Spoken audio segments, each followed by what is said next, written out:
जैसा कि आप सभी को पता है, हम लोग बिहार ITI के लिए क्रैश कोर्स लेकर आ रहे हैं फ्रेंड्स, क्योंकि आपके जो एग्जाम डेट है फ्रेंड्स काफ़ी करीब आ चुका है, इसीलिए हम लोग क्रैश कोर्स स्टार्ट किए हैं। और ये तीसरा वीडियो है फ्रेंड्स, ठीक है, ये कैमा वीडियो है फ्रेंड्स, ये तीसरा वीडियो है।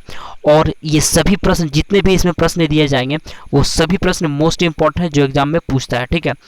तो 41 नंबर क्वेश्चन को पढ़िए ध्यान से, हम लोग प्रश्न को स्टार्ट करते हैं। राष्ट्रपति द्वारा लोकसभा तथा राज्यसभा में मनोनीत किए जाने वाले सदस्यों की संख्या कितना होता है? सही जवाब आपको लगाना फ्रेंड्स सभी प्रश्नों का, ठीक है। तो मोस्ट इंपॉर्टेंट प्रश्न फ्रेंड्स ये, इसका सही जवाब हो जाएगा 2 व 12, याद रखिएगा सभी प्रश्न फ्रेंड्स इंपॉर्टेंट है, ठीक है। आगे चलते हैं। लोकसभा एवं राज्यसभा के 2 अधिवेशनों के बीच अधिकतम कितने समय का अंतर होना चाहिए? मोस्ट इंपॉर्टेंट फ्रेंड्स, इसको याद करके रख लीजिएगा, सभी प्रश्न जो है यहीं से एग्जाम में पूछेगा फ्रेंड्स। जी हाँ, क्रैश कोर्स इसीलिए लेकर आए हैं कि सिर्फ ऐसे प्रश्न को दिया जाए जो आगे एग्जाम में पूछता है, ठीक है। तो लोकसभा एवं राज्यसभा के 2 अधिवेशनों के बीच अधिकतम कितने समय का अंतर होना चाहिए? तो 42 का सही जवाब हो जाएगा ऑप्शन नंबर सी, 6 माह का होना चाहिए, ठीक है। अगले प्रश्न की ओर हम लोग बढ़ते हैं। तो फ्रेंड्स अगले प्रश्न की ओर, अगला क्वेश्चन है फ्रेंड्स कि राज्य की कार्यपालिका का प्रमुख कौन होता है? राज्य की कार्यपालिका का प्रमुख कौन होता है? ऑप्शन नंबर क्या होगा इसका सही जवाब? तो सही जवाब हो जाएगा ऑप्शन नंबर बी, राज्यपाल होता है, याद रखिएगा मोस्ट इंपॉर्टेंट प्रश्न है। अगला क्वेश्चन है, संविधान के अनुसार विधानसभा के सदस्यों की अधिकतम संख्या है? संविधान के अनुसार विधानसभा के सदस्यों की अधिकतम संख्या कितनी है? 44, तो सही जवाब हो जाएगा ऑप्शन नंबर ए 500, कितना?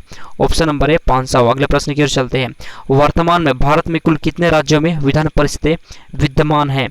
तो 45 का सही जवाब हो जाएगा ऑप्शन नंबर डी 6 है, ठीक है। आगे चलते हैं। राज्य का मंत्रिमंडल सामूहिक रूप से किसके प्रति उत्तरदायी होता है?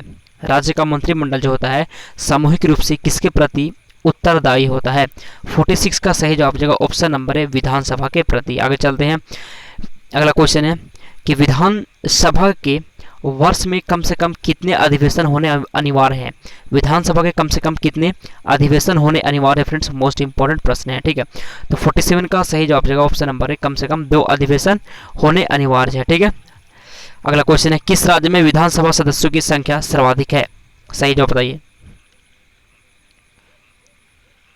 तो फ्रेंड्स सही जवाब हो जाएगा option number B, Uttar Pradesh में। आगे चलते हैं। अगला क्वेश्चन है 50वां नंबर क्वेश्चन फ्रेंड्स, भारत का नियंत्रक एवं महालेखा परीक्षक किसके द्वारा नियुक्त किया जाता है? भारत का नियंत्रक एवं महालेखा परीक्षक जो होता है किसके द्वारा नियुक्त किया जाता है? सही जवाब आपको बताना है इसका। तो सही जवाब फ्रेंड्स राष्ट्रपति के द्वारा, ठीक है। अगले प्रश्न की ओर चलते हैं। भारत का उच्चतम न्यायालय कहाँ अवस्थित है? तो ये मोस्ट इंपॉर्टेंट प्रश्न फ्रेंड्स, आसान भी है। तो 51 का सही जवाब हो जाएगा दिल्ली में। कहाँ है? दिल्ली में। आगे चलते हैं। भारत के सर्वोच्च न्यायालय में न्यायाधीशों की कुल संख्या कितनी है? भारत के सर्वोच्च न्यायालय में न्यायाधीशों की कुल संख्या कितनी होती है? तो 52 का सही जवाब हो जाएगा 31, ठीक है। आगे चलते हैं। सर्वोच्च न्यायालय के मुख्य न्यायाधीश की नियुक्ति कौन करता है? क्वेश्चन है कि सर्वोच्च न्यायालय के मुख्य न्यायाधीश की नियुक्ति कौन करता है? तो सही जवाब जाए फ्रेंड्स राष्ट्रपति करते हैं। कौन करते हैं? राष्ट्रपति करते हैं, याद रखिएगा। अगले प्रश्न की ओर बढ़ते हैं, ठीक है। तो फ्रेंड्स अब हम लोग थोड़ा आगे आ चुके हैं, क्योंकि वो जो पीछे प्रश्न था, कुछ जो है पीछे जो जितने भी प्रश्न थे वो इम्पोर्टेंट नहीं था बीच में, ठीक है। तो उसको हम लोग आगे कर दिए हैं फ्रेंड्स। अब हम लोग सीधे जो इम्पोर्टेंट है वही प्रश्न को देखते हैं, ठीक है। तो यहाँ से पढ़ सकते हैं कि राष्ट्रपति राष्ट्रीय आपातकाल की उद्घोषणा निम्न में से किन स्थितियों में कर सकता है? 63 जो है, राष्ट्रपति राष्ट्रीय आपातकाल की उद्घोषणा निम्न में से किन स्थितियों में कर सकता है? तो 63 का सही जवाब है ये सभी स्थिति में, युद्ध की स्थिति में, बाह्य आक्रमण की स्थिति में, सशस्त्र विद्रोह की स्थिति में। आगे चलते हैं। भारत में अब तक कितनी बार राष्ट्रीय आपात की घोषणा की जा चुकी है? कितनी बार फ्रेंड्स राष्ट्रीय आपात की घोषणा की जा चुकी है? तो 64 का सही जवाब हो जाएगा ऑप्शन नंबर बी, 3 बार, ठीक है। कितनी बार? 3 बार। अगला क्वेश्चन है कि भारत में राष्ट्रपति किस अनुच्छेद के अंतर्गत देश में राष्ट्रीय आपात की घोषणा करता है? किस अनुच्छेद के तहत राष्ट्रीय आपात की घोषणा करता है? तो 65 का सही जवाब हो जाएगा ऑप्शन नंबर ए, ठीक है, अनुच्छेद 352 के तहत। आगे चलते हैं। संविधान के किस अनुच्छेद के आधार पर राज्यों में संवैधानिक तंत्र की विफलता पर राष्ट्रपति शासन लगाया जा सकता है? बताइए। तो 66 का सही जवाब हो जाएगा ऑप्शन नंबर बी, अनुच्छेद 356। आगे चलते हैं। राज्यों में राष्ट्रपति शासन की अधिकतम अवधि कितनी है? राज्यों में राष्ट्रपति शासन की अधिकतम अवधि है,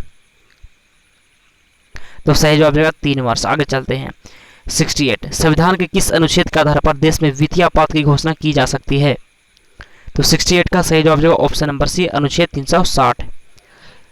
अगला क्वेश्चन है फ्रेंड्स कि संसद द्वारा अनुमोदन के बाद किसी राज्य में राष्ट्रपति शासन एक बार में कितने समय तक के लिए लागू किया जा सकता है? 2 माह, 3 माह, 6 माह या फिर 1 वर्ष? तो 69 का सही जवाब जो ऑप्शन नंबर सी 6 माह के लिए। आगे चलते हैं। राज्य में राष्ट्रपति शासन लगाने की स्थिति में कितने दिनों के अंदर उसकी संसद से स्वीकृति आवश्यक है? फिर से क्वेश्चन पढ़िए। राज्य में राष्ट्रपति शासन लगाने की स्थिति में कितने दिनों के अंदर उसकी संसद से स्वीकृति आवश्यक है? तो फ्रेंड्स ये प्रश्न आपके लिए होमवर्क है। इसका जवाब आपको कमेंट बॉक्स में बताना है। ठीक है, तो वीडियो को समाप्त करते हैं।